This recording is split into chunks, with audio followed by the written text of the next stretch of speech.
गांव के किनारे एक बहुत ही खूबसूरत आम का बगीचा था।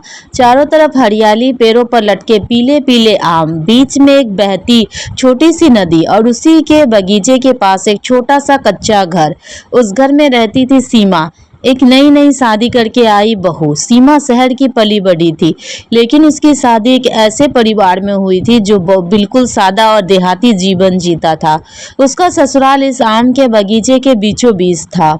जब सीमा पहली बार ससुराल आई तो उसने चारों तरफ देखा। अरे ये कैसा घर है, चारों तरफ पेड़ ही पेड़, ना कोई पंखा ना एसी, और ये नदी भी पास में।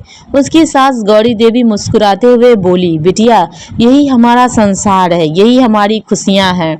सीमा ने हल्की सी मुस्कान दी, लेकिन मन ही मन सोचने लगी, यहाँ मैं कैसे रहूंगी। अगले ही दिन सुबह सुबह मुर्गे की आवाज से सीमा की नींद खुली।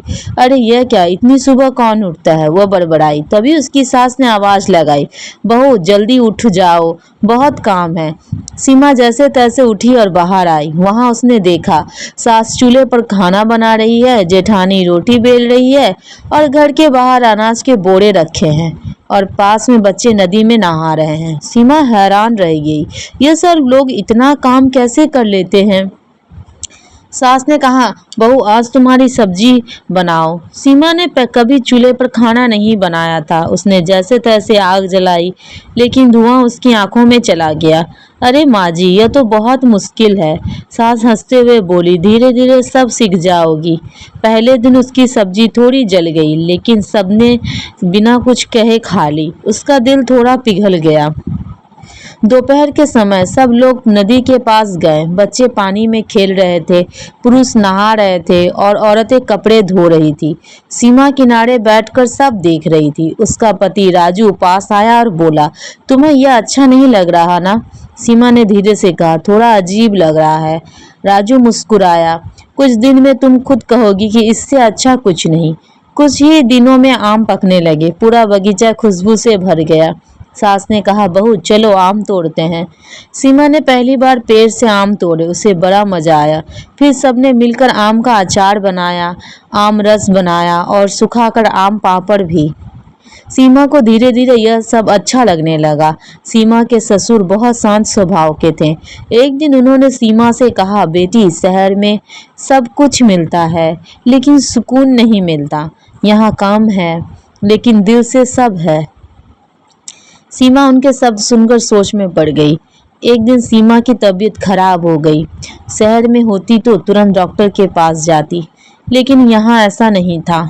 सास ने घरेलू इलाज किया, काढ़ा बनाया, माथे पे ठंडा कपड़ा रखा। पूरा परिवार उसकी देखभाल में लग गया। सीमा की आंखों में आंसू आ गए। इतना प्यार मुझे कभी शहर में नहीं मिला। अब सीमा खुद सुबह जल्दी उठने लगी। वो सास के साथ काम करती, नदी पर जाती और बच्चों के साथ हंसती खेलती। एक दिन उसने खुद कहा, माँ जी आज खाना मैं बनाऊंगी, और इस बार खाना बहुत स्वादिष्ट बना। सास ने प्यार से कहा, अब तुम सच में इस घर की बहू बन गई। कुछ महीनों बाद सीमा पूरी तरह बदल चुकी थी। अब उसे शहर की याद आती थी, ना एसी की जरूरत लगती थी। वो बगीचे में बैठकर आम खाती, ठंडी हवा का आनंद लेती और सोचती, असल खुशी तो यही है, सादगी में, परिवार में और इस प्रकृति में। धीरे धीरे सीमा समझ गई कि सुख सुविधाओं में नहीं, अपनापन में होना होता है। बड़ा घर नहीं, बड़ा दिल जरूरी होता है, और असली खुशी पैसे से नहीं, परिवार से मिलती है। एक शाम जब सूरज ढल रहा था, सीमा अपने पति के साथ बगीचे में बैठी थी। वो मुस्कुराते हुए बोली, राजू अब मुझे यहाँ से कहीं नहीं जाना। राजू ने हंसकर कहा, मैंने कहा था ना, तुम खुद ही यही कहोगी। दोनों हंस पड़े और आम के पेड़ों के बीच उनकी हंसी गूंजने लगी।